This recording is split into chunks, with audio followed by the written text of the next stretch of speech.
جيبك ولا لا؟ حزن جيبك ولا لا؟ يا للهار ويا للهار يا للهار ويا للهار باعوا الليرة بالدولار باعوا الليرة بالدولار الثورة تشيل ما تخلي ثورة على عنصرية ثورة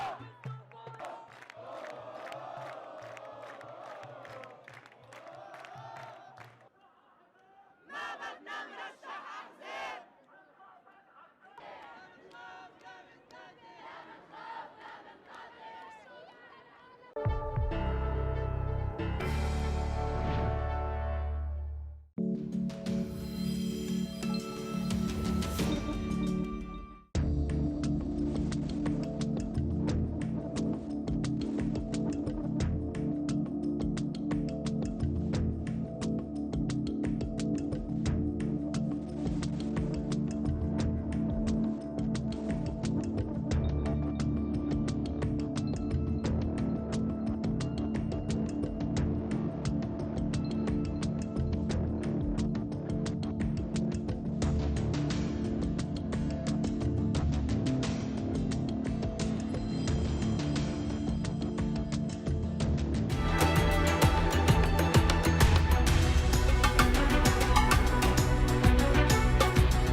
Euronews.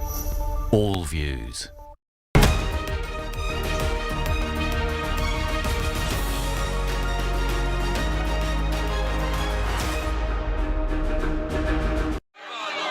Dans la confusion la plus totale, une indication vers la sortie donnée par un agent de sécurité, puis un dernier bref signe de la main pour dire au revoir. Meeting électoral écourté pour Benyamin Netanyahou à Ashkelon dans le sud d'Israël. Dans une vidéo diffusée par une chaîne de télévision publique, le Premier ministre est évacué en plein meeting à l'annonce de tirs de roquettes imminents depuis la bande de Gaza. L'armée a par la suite indiqué que le projectile avait été intercepté par le système de défense d'hommes de fer. Le chef du Likoud avait déjà été évacué d'un meeting dans une ville du sud d'Israël en septembre, là aussi à l'annonce de tirs. Cette nouvelle alerte survient alors que se tiennent les primaires du Likoud ce jeudi. Une élection aux allures de référendum sur Benyamin Netanyahou, inculpé dans plusieurs affaires de corruption. Objectif, remporter les législatives du 2 mars prochain, les troisièmes élections en moins d'un an. Car lors des derniers scrutins, ni Benyamin Netanyahou ni le centriste Benny Gantz n'étaient parvenus à obtenir une majorité claire. Des funérailles nationales en Algérie ce mercredi pour le général Ahmed Gaïd Salah, chef d'état-major de l'armée, décédé lundi d'une crise cardiaque à l'âge de 79 ans. Les hauts dignitaires du régime, dont le nouveau président Abdelmajid Tebboune, se sont recueillis tour à tour devant son cercueil, enveloppé du drapeau algérien et exposé au Palais du Peuple dans le centre de la capitale.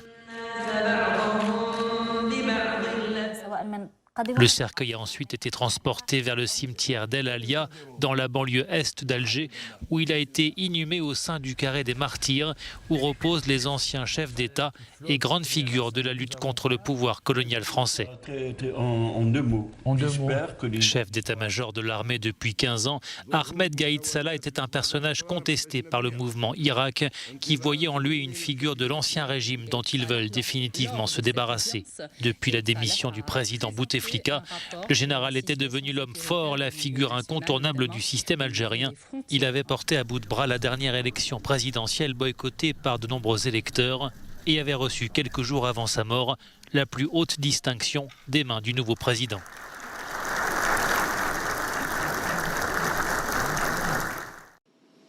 Le président turc Recep Tayyip Erdogan a effectué ce mercredi une visite surprise à Tunis.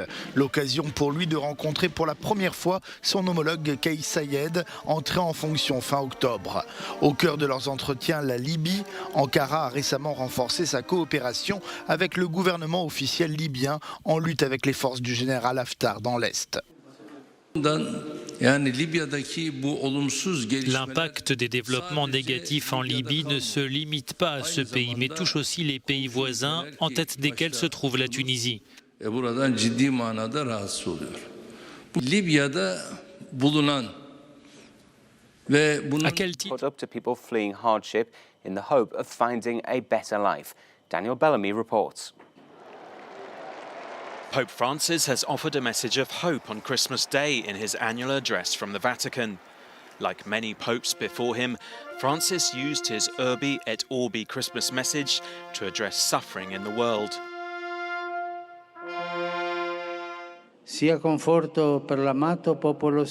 May Jesus be a relief for the beloved Syrian people who do not see the end of the conflict that has brought the country to fall apart for over a decade. May Jesus be a relief for the Lebanese people so that they can get over the current crisis and become again a symbol of liberty and of harmonious coexistence for everyone. May Jesus be a consolation for Iraq that is going through harsh social tensions, as well as for Yemen that is suffering because of a heavy humanitarian crisis.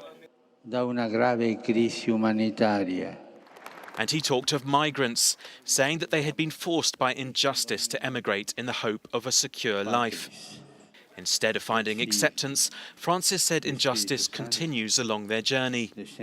They often face abuse, enslavement and torture in inhumane detention camps and death during dangerous sea and desert crossings, he said.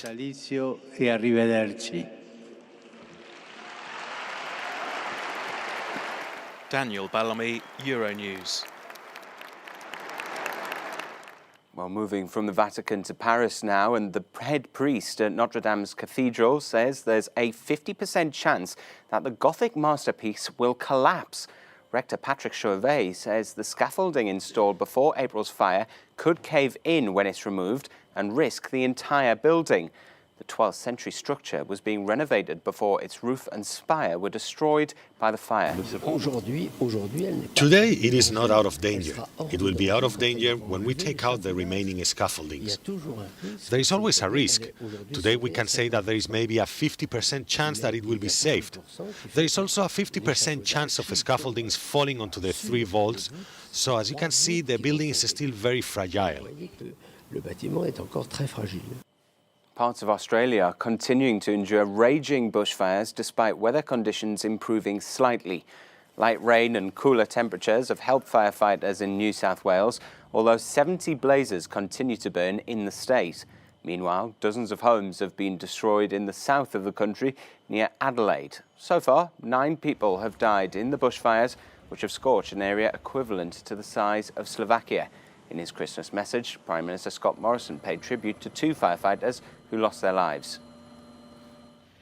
Well, Greg Allen is the spokesman for the New South Wales Rural Fire Service, and he told me that his teams have had some reprieve today, but the situation is expected to intensify again this weekend. Currently, across our state, there's 74 fires that are burning. Around 30 are yet to be consumed. And so far this season, we've seen more than 3.4 million hectares burnt. It's been a very early and very active start to the season. We've had some easing conditions over the last 24 hours, which has been great for Christmas Day, allowing some crews to rest. But we've had more than 1,500 personnel on Christmas Day continue to slow the spread of fire that's burning. And are you prepared for the predicted return of the oppressive conditions that have been forecast for the weekend? Yes, we are looking at high temperatures and stronger winds come Sunday and particularly on Monday, with 100% of our drought declared. It's a very dry landscape. We'll try and hopefully not see any new fire in the state, but we'll be putting all available resources into slowing the spread and controlling these fires that are burning as soon as possible. Now, Greg, your teams have been out there for weeks now. How are they coping? Our volunteer firefighters are putting in 110%. It's amazing the level of effort they're going to protect their local communities, and for some individuals travelling far away outside their local area to help communities across our state. We're seeing partner agencies, those from other states across the country, and indeed international specialists coming in from America, Canada and New Zealand to assist as well. Our firefighters are very tired. They've been battling fires for a very long time, but no doubt they'll continue to do what they can to protect communities over the coming season. And there's a political disagreement in Australia, isn't there, about whether climate change does contribute towards these fires. We're seeing various politicians from different ends of the political spectrum all having different views in Australia amidst this very, very big lobby that comes from certain sectors, such as the coal lobby in the country. What does your fire service think? Does climate change have any part to play in what we're seeing rolling out now? Well, certainly those conversations are taking place, but for us, for our firefighters, our main concern is battling these bushfires, the protection of life and property, and that's what our volunteers are doing. That's the main focus for us at the moment. After the break, we cast our minds back to some of the biggest political moments for this year across Europe, and we've got more after this break.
Hello and welcome back to the programme. 2019 has been a year of massive political turbulence, with elections across the European Union and elections for the European Union. There was also political squabbling over divisive issues such as migration and finances, and big questions about the European project itself. Our political editor Darren McCaffrey looks back at how the mandarins and politicians defined this year.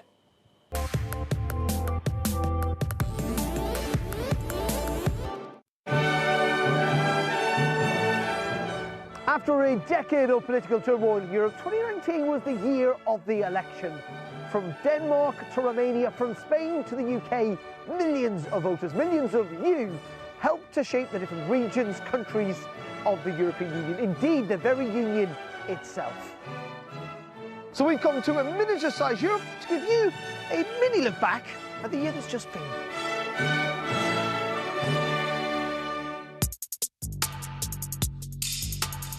In May, over 200 million voters turned out in the European Parliament election, hitting over 50% for the first time in decades.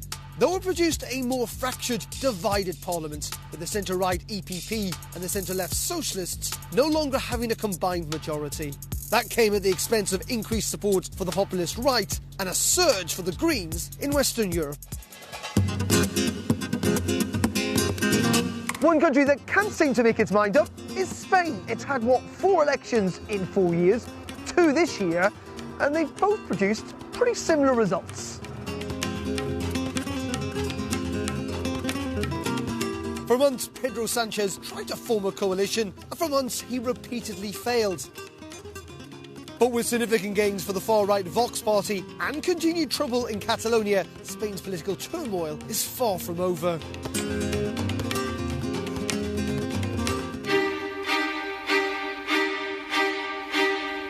Now, the disunited kingdom was meant to have left the European Union by this stage, but you know what? They couldn't agree on what type of Brexit they wanted, even if they wanted Brexit at all.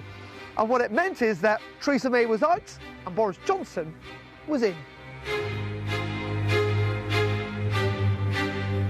And having managed to get a new Brexit deal with the EU, Boris Johnson found himself with no majority, and so the British also went back to the polls. But all in all, he managed to win a thumping Conservative victory, the biggest since 1987.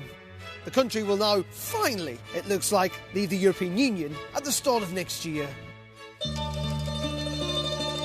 Well, matching the Brits for political drama this year is, and you've guessed it, the Italians. They do love a bit of political pressure and clearly a bit of a leaning tower. And at the centre of it all has been Salvini, who seems to have slightly overplayed his hands a little bit earlier, then got kicked out of government, but now seems more popular than ever.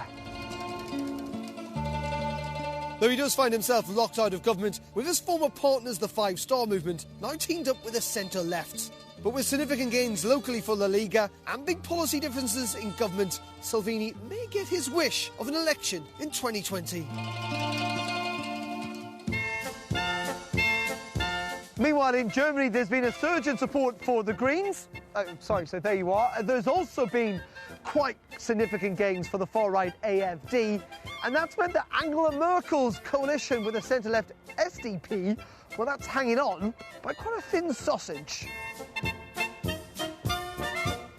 The new SDP leadership aren't really keen on the grand deal, and so the most stable of democracies might well be in for a bit of a roller coaster next year.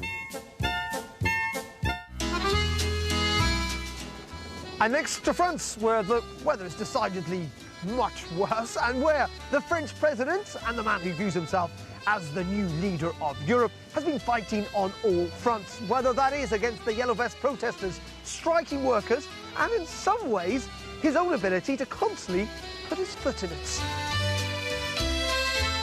Strikes have hit France hard this month, and there is little sign of compromise in the air. Just tear gas, really.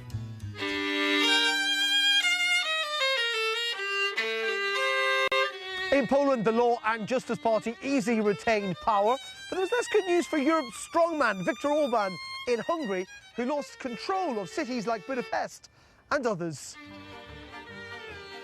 This combined with corruption allegations in Romania that brought down the government, and anger in Albania and North Macedonia, who've been blocked for EU accession plans. 2019 has been a year of scandal, setback and shocks.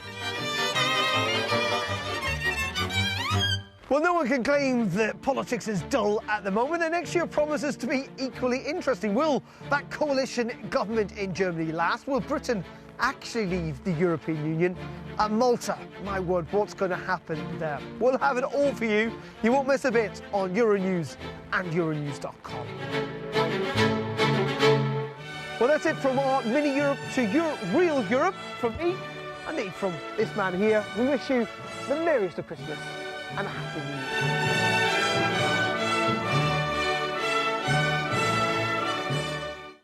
Technology has transformed our everyday lives, and social media has changed the way we interact with each other and the world around us. But this doesn't come without its downsides. Shauna in the Cube explains why deep fakes are something we all should be aware of.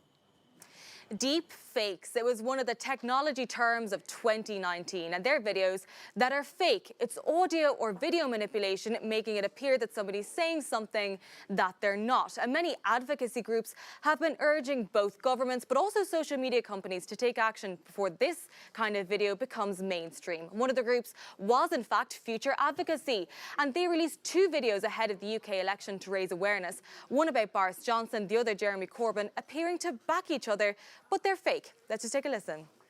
I'm urging all Labour members and supporters to consider people before privilege and back Boris Johnson to continue as our Prime Minister. Friends, I wish to rise above this divide and endorse my worthy opponent, the Right Honourable Jeremy Corbyn, to be Prime Minister of our United Kingdom. Now, many people were congratulating future advocacy for raising awareness, including Stephen Fry, saying, be aware, be afraid, be wary, be worried, vigilant and determined, and to support the work of future advocacy. But it's not just the future and the present, it's also the past that some researchers are worried about. Researchers in MIT released this video to raise awareness about how history could possibly be rewritten by this technology. They released a video of Richard Nixon reading out a statement which he didn't have to read out in 1969, a statement that he would have read if the moon landing didn't go according to plan. Fate has ordained that the men who went to the moon to explore in peace will stay on the moon to rest in peace. Now, not all of these deepfakes that were released in 2019 were for raising awareness. We saw some that were controversial, some that caused debate. We saw a video that made it appear that Nancy Pelosi, the Democrat, was slurring her words. Many people pointed their finger at Facebook, asking them why they didn't remove it. But it was also a really nuanced debate. This video was released by a charity called Solidarity SIDA, and it was a deepfake of Donald Trump making a so-called shock announcement that AIDS was eradicated. This was fake, but they were calling for awareness to be risen about the issue of AIDS. But there was people who were questioning the use of this technology, here saying, is it ethical to be even using deepfakes for this purpose?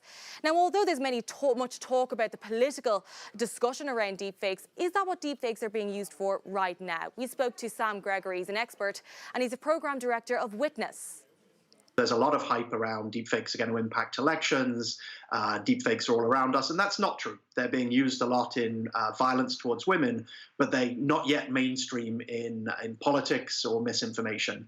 But that doesn't mean we should be complacent, because the reality is it's getting easier to make them, and sooner rather than later, people are going to start integrating them into misinformation and disinformation far more broadly.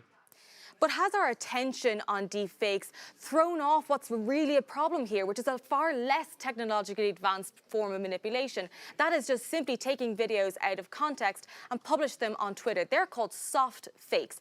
And we saw some high-profile ones this year. The Cube did a hit earlier on this year, a segment about videos that were shared appearing to show the Kashmir shutdown, but were actually from different places and from different times. Sam Gregory told us more. Vast majority of manipulated video at the moment are, these shallow fakes, which are just like videos that are taken from one context and placed in another.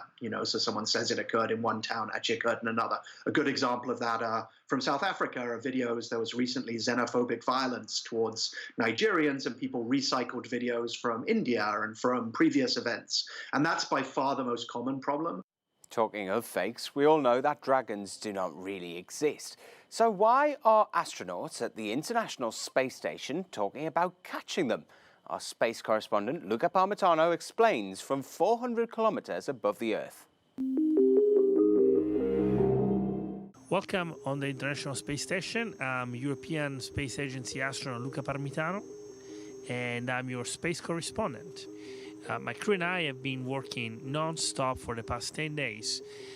First with the capture of SpaceX 19, the Dragon spacecraft. This is the second Dragon in my expedition, but it is the first time that I get to capture a Dragon. With the Dragon, a whole lot of new things came up, new experiments, new facilities, new things, and a whole lot of science.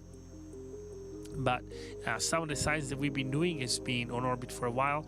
If you remember, there was a moment at the very beginning of the mission where I was here in Columbus setting up a chair and different systems to measure how our brain adapts to microgravity in terms of neurovestibular response.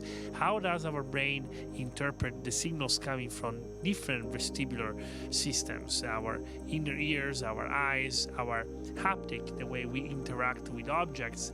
So we're still studying that, what happens 4 months after we did the first experiments, and the difference between these two sets and what happened and on the ground. In the meantime, new experiments have come up, like I was saying. One is right here in Columbus next to me. There are tiny creatures that are very, very, very resistant. They're called rotifers, and they're very resistant to extreme conditions. So they came up frozen, and I thawed them, and right now they are in microgravity, and they're gonna be here for a while. So if we can see how the genome changes for some of these creatures, maybe we can understand how the gene expressions changes for humans as well while we are in orbit. Thank you for watching, and I'll see you next time, where mostly we'll be talking about the end of the year and the end of my mission coming up. Still ahead, 3D-licious or a flash in the pan? Find out why scientists are printing fake steaks for us to eat. Discover the new Euronews.com, made for all screens. We only want to admit those into our country. Get different perspectives. The European Union will not turn back anyone who has the right to international protection. See, hear, The European Union is and read the news in your own language. Connect to Euronews.com. Euronews, all views.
Welcome back to the programme.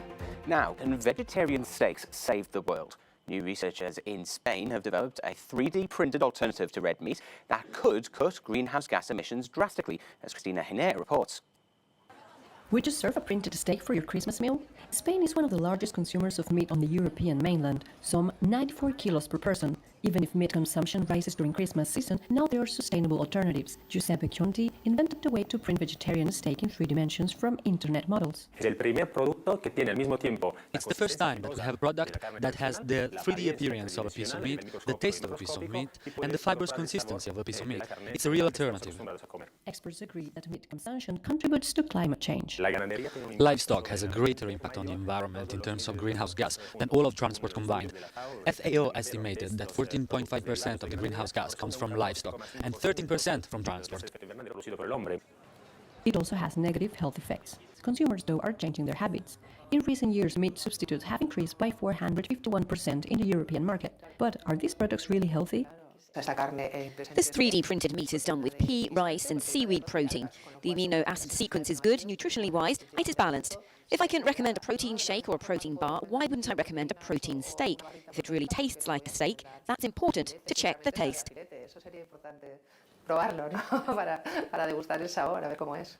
Giuseppe's goal is to produce on a larger scale. He's still working on the different flavors, but his freshly printed steaks are perfect for a sustainable, ethical and healthy meal. In Barcelona, Christina Hiner for Euronews.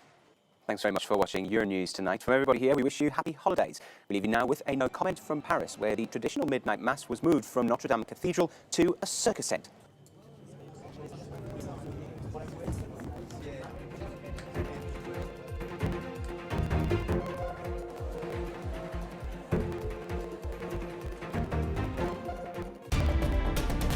This week on Euronews. Tourism success can't be measured by visitor numbers alone. Offering a quality experience while reducing the environmental impact is a feature of the sector. And this is the aim of Benidorm, which has become the first smart tourism destination. We find out all about the city's sustainable and inclusive tourism in focus on Euronews and Euronews.com.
the international news available on the go. Download the Euronews app now.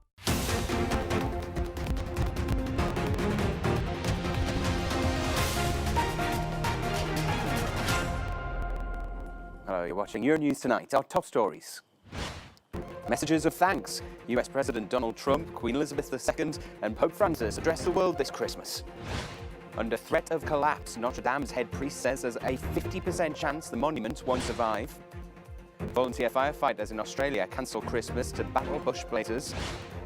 And we take a look back at a tumultuous year for European politics in 2019. Hello and welcome to the programme. US President Donald Trump and First Lady Melania have paid tribute to the US military in their Christmas message from the White House. Just over a week ago, Trump was impeached by the House of Representatives. Well, the US leader thanked Americans for their compassion and all the men and women in uniform who keep them safe. We say a special prayer for those military service members stationed far from home, and we renew our hope for peace among nations and joy to the world. On behalf of the entire Trump family, we wish everyone a joyous and Merry Christmas and a very happy, happy New Year. In the UK, Queen Elizabeth II says 2019 felt quite bumpy in her Christmas message, talking about the need for reconciliation and forgiveness. It's thought that she was referring to both Brexit and the royal family's own controversies, something that was apparent at their annual Christmas church service this morning, as Katie Dodford reports. Queen Elizabeth II and her close family head home to her countryside retreat following a morning service at St Mary Magdalene Church in Sandringham in eastern England. For the first time, the Queen was joined by Prince George and Princess Charlotte, the two eldest children of Prince William and his wife Kate. Prince Andrew, who stepped back from royal duties last month because of his association with a convicted sex offender, kept a low profile. He attended an earlier church service with his brother Charles at his side and used a different entrance. Just one of the controversies the Queen appeared to acknowledge in her annual Christmas message to the nation. Many of us already try to follow in his footsteps. The path, of course, is not always smooth, and may at times this year have felt quite bumpy, but small steps can make a world of difference. The other rift being the reported one between Prince William and his brother Prince Harry, who chose to spend the festive season with his wife Meghan and son Archie in Canada. Katie Dartford for Euronews. At the Vatican, Pope Francis has prayed for an end to darkness in human hearts and injustice in the world. In his annual address, he also spoke of walls of indifference being put up to people fleeing hardship in the hope of finding a better life. Daniel Bellamy reports. Pope Francis has offered a message of hope on Christmas Day in his annual address from the Vatican. Like many popes before him, Francis used his Urbi et Orbi Christmas message to address suffering in the world. May Jesus be a relief for the beloved Syrian people who do not see the end of the conflict that has brought the country to fall apart for over a decade.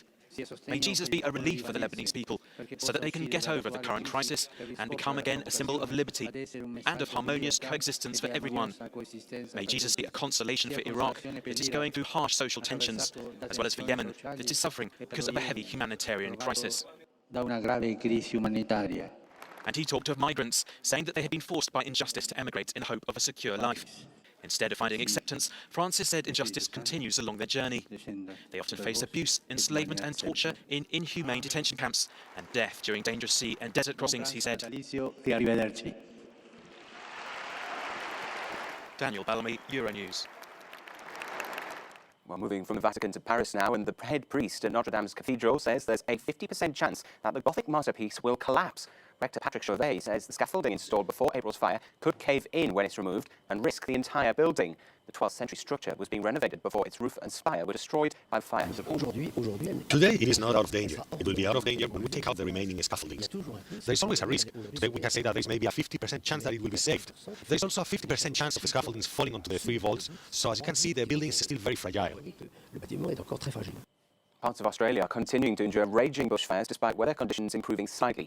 Light rain and cooler temperatures have helped firefighters in New South Wales, although 70 blazes continue to burn in the state. Meanwhile, dozens of homes have been destroyed in the south of the country near Adelaide. So far, 9 people have died in the bushfires, which have scorched an area equivalent to the size of Slovakia. In his Christmas message, Prime Minister Scott Morrison paid tribute to 2 firefighters who lost their lives.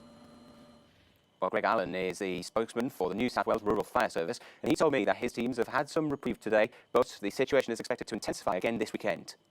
Currently across our state, there's 34 fires that are burning, around 30 are yet to be consumed, and so far this season we've seen more than 3.4 million hectares burnt. It's been a very early and very active start to the season. We've had some easy conditions over the last 24 hours, which has been great for Christmas Day, allowing some crews to rest. We've had more than 1,500 personnel on Christmas Day continue to slow the spread of fire that's burning.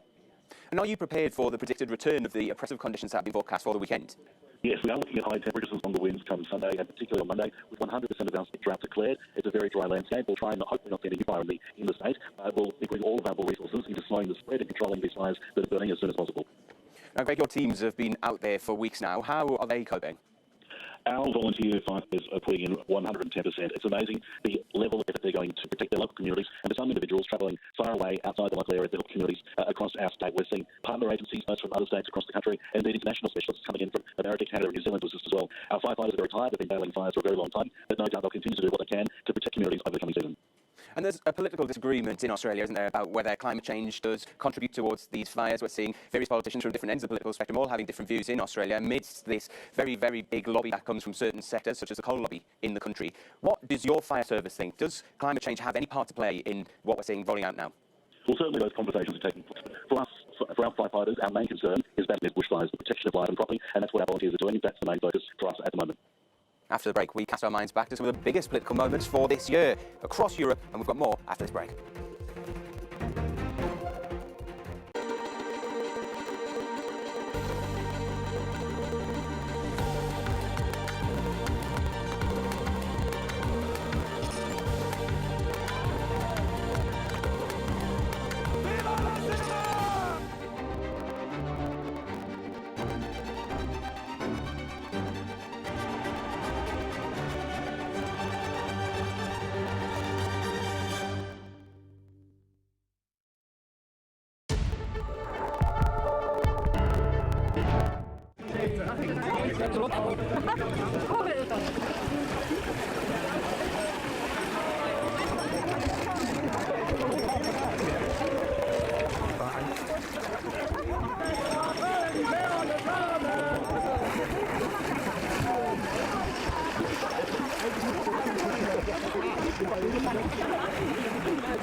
Hello and welcome back to the programme. 2019 has been a year of massive political turbulence, with elections across the European Union and elections for the European Union. There was also political squabbling over divisive issues such as migration and finances, and big questions about the European project itself. Our political editor Dan McCaffrey looks back at how the mandarins and politicians defined this year.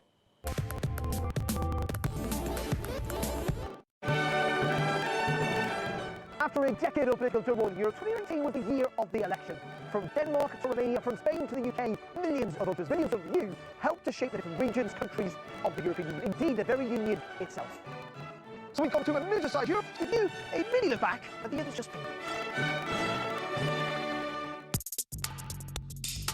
In May, over 200 million voters turned out in the European Parliament's election, hitting over 50% for the first time in decades. Though it produced a more fractured, divided Parliament, with the centre-right EPP and the centre-left Socialists no longer having a combined majority. That came at the expense of increased support for the populist right and a surge for the Greens in Western Europe. One country that can't seem to make its mind up is Spain. It's had, 4 elections in 4 years, 2 this year, and they've both produced pretty similar results. For months, Pedro Sanchez tried to form a coalition, and for months he repeatedly failed. But with significant gains for the far-right Vox Party and continued trouble in Catalonia, Spain's political turmoil is far from over.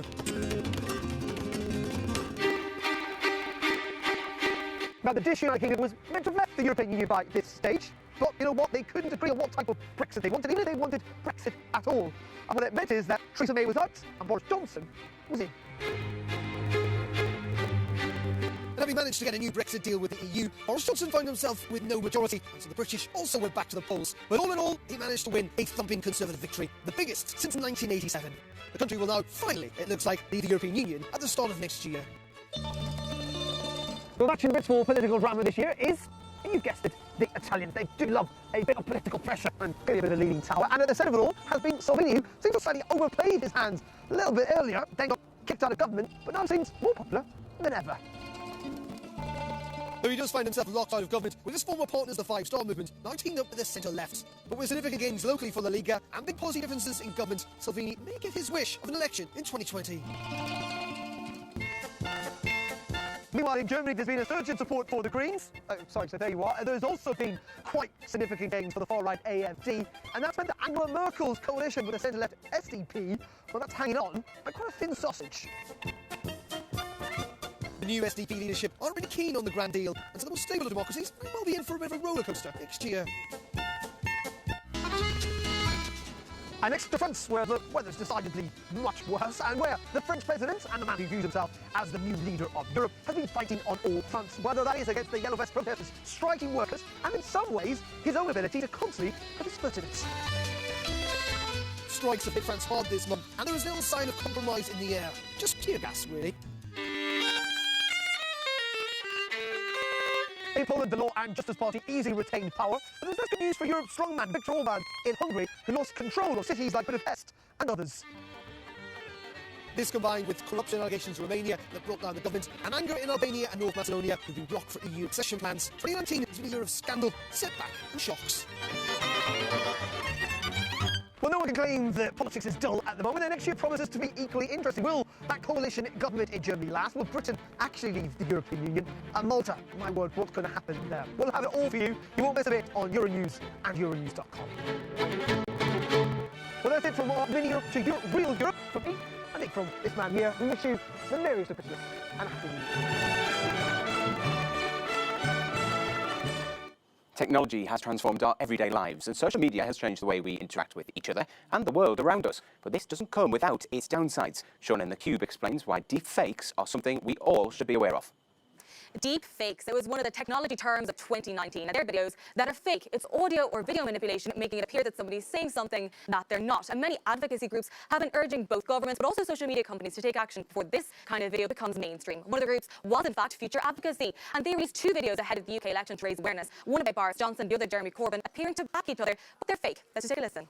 I'm urging all Labour members and supporters to consider people before privilege, and back Boris Johnson to continue as our Prime Minister. Friends, I wish to rise above this divide and endorse my worthy opponent, the Right Honourable Jeremy Corbyn, to be Prime Minister of our United Kingdom. Now, many people were congratulating Future Advocacy for raising awareness, including Stephen Fry, saying, be aware, be afraid, be wary, be worried, vigilant and determined, and to support the work of Future Advocacy. But it's not just the future and the present, it's also the past that some researchers are worried about. Researchers in MIT released this video to raise awareness about how history could possibly be rewritten by this technology. They released a video of Richard Nixon reading out a statement which he didn't have to read out in 1969, a statement that he would have read if the moon landing didn't go according to plan. Fate has ordained that the men who went to the moon to explore in peace will stay on the moon to rest in peace. Now, not all of these deepfakes that were released in 2019 were for raising awareness. We saw some that were controversial, some that caused debate. We saw a video that made it appear that Nancy Pelosi, the Democrat, was slurring her words. Many people pointed the finger at Facebook, asking them why they didn't remove it. But it's also a really nuanced debate. This video was released by a charity called Solidarity CEDA, and it was a deepfake of Donald Trump making a so-called shock announcement that AIDS was eradicated. This was fake, but they were calling for awareness to be risen about the issue of AIDS. But there were people who were questioning the use of this technology, here saying, is it ethical to be even using deepfakes for this purpose? Now, although there's much talk about the political discussion around deepfakes, is that what deepfakes are being used for right now? We spoke to Sam Gregory, he's an expert, and he's a program director of Witness.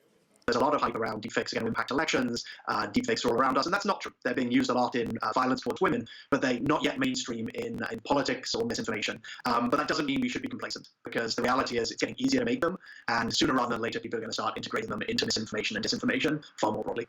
But has our attention on deepfakes thrown off what's really a problem here, which is a far less technologically advanced form of manipulation? That is just simply taking videos out of context and publish them on Twitter. They're called soft fakes. And we saw some high-profile ones this year. The Cube did a hit earlier on this year's segment about videos that were shared appearing to show the Kashmir shutdown, but were actually from different places and from different times. Sam Gregory told us more. Vast majority of manipulated video at the moment are, these shallow fakes, which are just like videos that are taken from one context and placed in another. So someone says it occurred in one town, actually occurred in another. A good example of that from South Africa are videos. There was recently xenophobic violence towards Nigerians, and people recycled videos from India and from previous events. And that's by far the most common problem. Talking of fakes, we all know that dragons do not really exist. So why are astronauts at the International Space Station talking about catching them? Our space correspondent Luca Palmitano explains from 400 kilometers above the Earth. Welcome on the International Space Station. I'm European Space Agency astronaut Luca Palmitano, and I'm your space correspondent. My crew and I have been working non-stop for the past 10 days. First with the capture of SpaceX 19, the Dragon spacecraft. This is the second Dragon in my expedition, but it is the first time that I get to capture a Dragon. With the Dragon, a whole lot of new things came up, new experiments, new facilities, new things, and a whole lot of science. But some of the science that we've been doing has been on orbit for a while. If you remember, there was a moment at the very beginning of the mission where I was here in Columbus setting up a chair and different systems to measure how our brain adapts to microgravity in terms of neurovestibular response. How does our brain interpret the signals coming from different vestibular systems, our inner ears, our eyes, our haptic, the way we interact with objects. So we're still studying that. What happens 4 months after we did the first experiments and the